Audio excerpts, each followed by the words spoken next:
Karena hakim harus punya pendapat sendiri. Kemudian putusan hakim ini selain harus sesuai dengan legal justice, juga dengan harus social justice.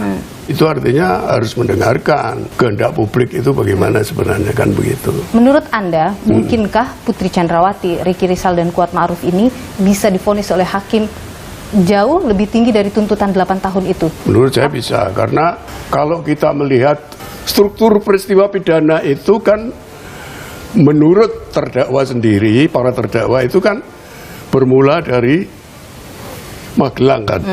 Dengan sendirinya kalau mereka sendiri mengatakan begitu, kita lihat mengapa terjadi peristiwa pidana itu, titik awalnya itu dari mana. Kita runtut.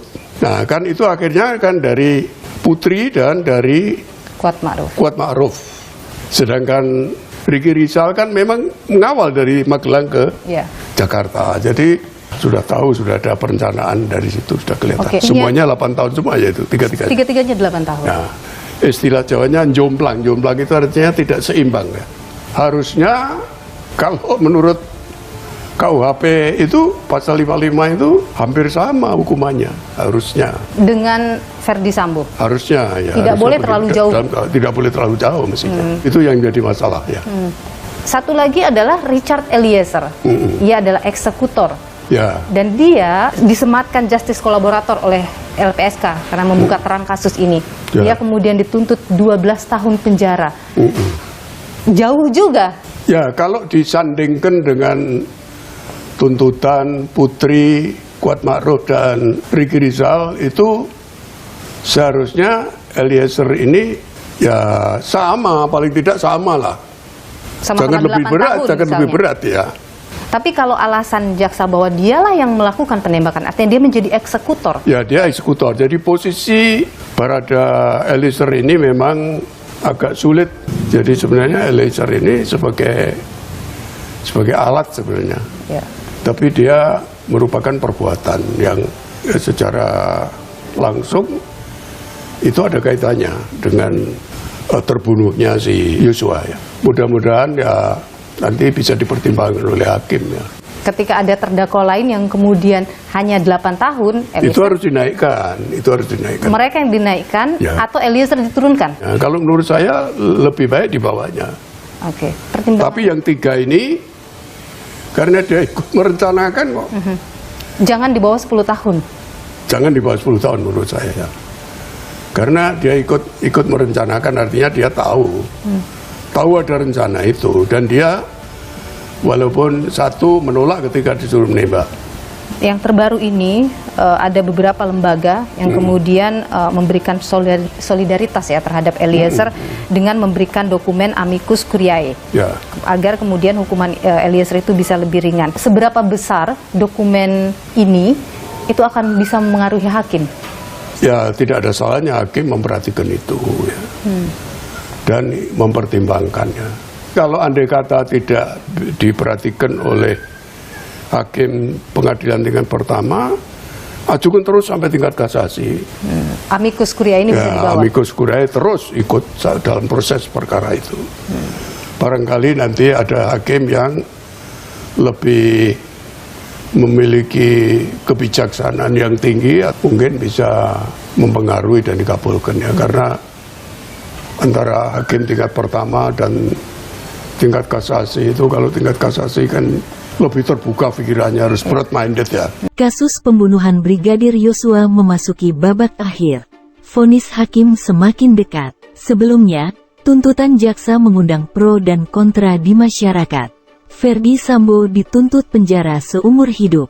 Putri Chandrawati, Kuat Ma'ruf, dan Ricky Rizal dituntut 8 tahun penjara.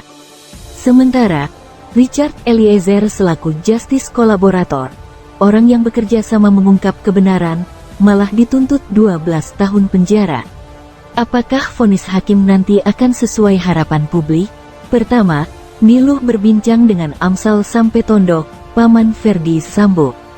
Selama ini, keluarga Sambo jarang terlihat dan irit bicara di media. Ini kali pertama sang paman bersuara di program televisi. Kepada Niluh, Sang paman mengungkap latar belakang keluarga dan bentuk dukungan yang diberikan kepada Ferdy Sambo dan Putri Chandrawati. Kedua, Niluh mewawancarai eksklusif mantan Hakim Agung tahun 2004 sampai tahun 2013, Joko Sarwoko. Joko, yang sudah malang melintang menangani kasus-kasus besar, seperti pembunuhan Marsinah dan Munir, mengungkap pandangannya terhadap kasus pembunuhan Yosua, bagaimana hakim harusnya bersikap, tuntutan yang ideal, dan prediksi vonis hakim.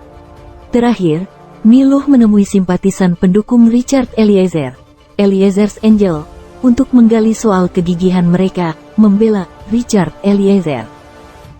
Lalu perlawanan yang paling tampak adalah ketika Ferdy Sambo dituntut hukuman seumur hidup oleh jaksa. Sugeng melihat tuntutan itu sebagai bukti berhasilnya tekanan yang diberikan oleh Ferdy Sambo.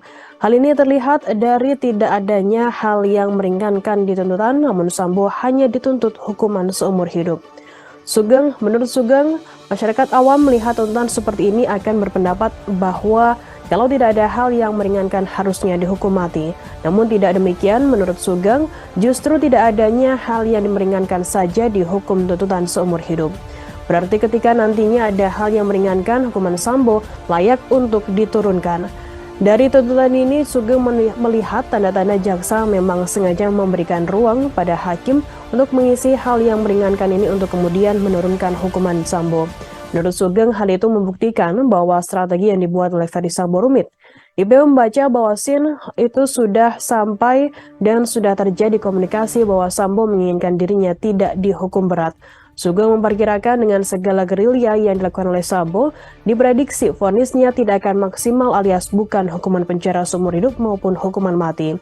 Apalagi lanjut Sugeng dilihat dari tuntutan terdakwa lain seperti Putri Chandrawati, Kuatma'ruf, dan Riki Rizal ada disparitas yang sangat besar. Putri, Kuat, dan Riki hanya dituntut 8 tahun penjara. Padahal dalam konsep disparitas sanksi pidana, perbedaan sanksi pidana untuk para pelaku yang terbukti bersama melakukan. Intelektual, dadar, dan peserta lain sebagai pendukung tidak boleh terlalu jauh. Yang pasti, saat ini semua pihak masih bergerak sampai pertarungan selesai.